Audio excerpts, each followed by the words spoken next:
Temporarily pause the wage garnishment while their application is still pending.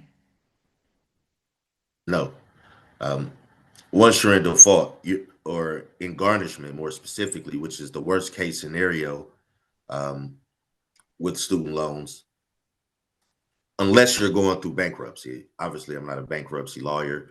They'll be able to explain that to you a lot better than I can. But barring that, once you're in garnishment, you're in it for the foreseeable future, unless you take steps to get out of garnishment. I mean, there's only one way to get student loans out of garnishment. That's Garnishment is by far the worst case scenario when it comes to federal student loans. If you're in garnishment, you need to take steps immediately. Have your loans reviewed and get out of garnishment. They will take 15% of every taxable income that you receive. Even if you're in default, you need to get out now before it becomes garnishment. So, would someone be able to, they're asking, can I request a hardship hearing or file a rehabilitation request at this stage? Which I'm assuming they mean at the default stage.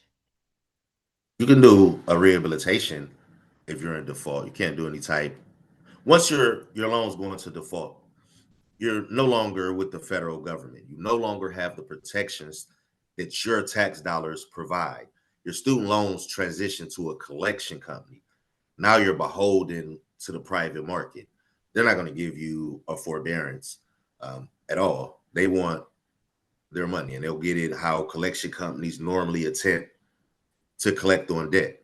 Um, you need to actively be doing something with, whether it's a rehabilitation program or another step, if applicable to your loans, to get out of default. They're not going to take any type of hardship. Can I request forbearance or deferment due to administrative delays, which we obviously know are happening right now? Will interest accrue? Yes, on us unsubsidized loans, not during an administrative forbearance, but that's only a 60-day window. They being the Department of Education, will enroll you into an administrative forbearance, or your servicer.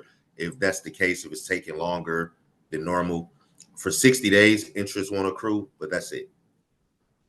Okay, and yesterday, I believe it was yesterday, something came out saying 96% of the IDR applications have still not been looked at. So, how many months would you say this is going to take? Is there any way to gauge that? It was, excuse me, a couple weeks ago, actually. They have to, because of litigation, the Department of Education has to make progress reports on processing of applications. You're right, only about 3% of them have been processed. They have to make another report in 30 days. The process normally, in normal times, depending on what you're doing, if you're just doing a program change, is normally about a billing cycle. It's been taking between 1 and 3 billing cycles. But for those who dug into that report and dug a little deeper, they weren't processing anything from January through March, and maybe some of April as well. They began processing again, I believe, on April 30th. So definitely through April, they began processing again. Nothing we processed from January through March definitely didn't go through. Everything we've processed in March has already gone through, a lot faster than it normally would. Um, what was the original question? The original question Oh, was how long what, would it take? right, is there any way to gauge? No, there isn't, but about 1 to 3 billing cycles, depending on what it is that you're doing. But if you process something in January, February, or March, and possibly even April, and it hasn't gone through, you likely need to resubmit. And that would take calling your servicer again. Some people have said they tried back in November, December, and they said they haven't had any luck. And we had told someone yesterday, you have to call again and resubmit. I don't know why anyone would be calling their servicer to resubmit anything, but if you are having those issues, um, have your loans reviewed. We'll take a look, tell you what needs to be done. You'll have the option to do it yourself or to have us do it for you, to hire us to do it for you. Look, and this is my opinion. The servicers do what's in their best interest as opposed to the borrowers, in my opinion. This next part is not opinion. Mohila literally said in open court, student loan forgiveness is not in their best interest.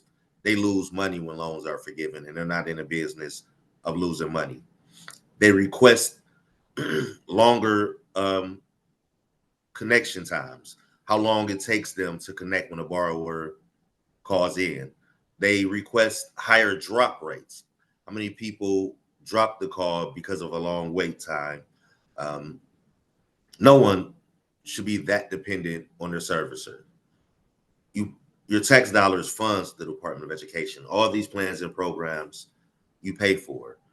If you're not getting the help that your tax dollars pay the servicers to help you with, do it yourself or have a professional look at it. I see and hear all the time that people are still stuck in the same position waiting for their servicer. Don't wait for your servicer.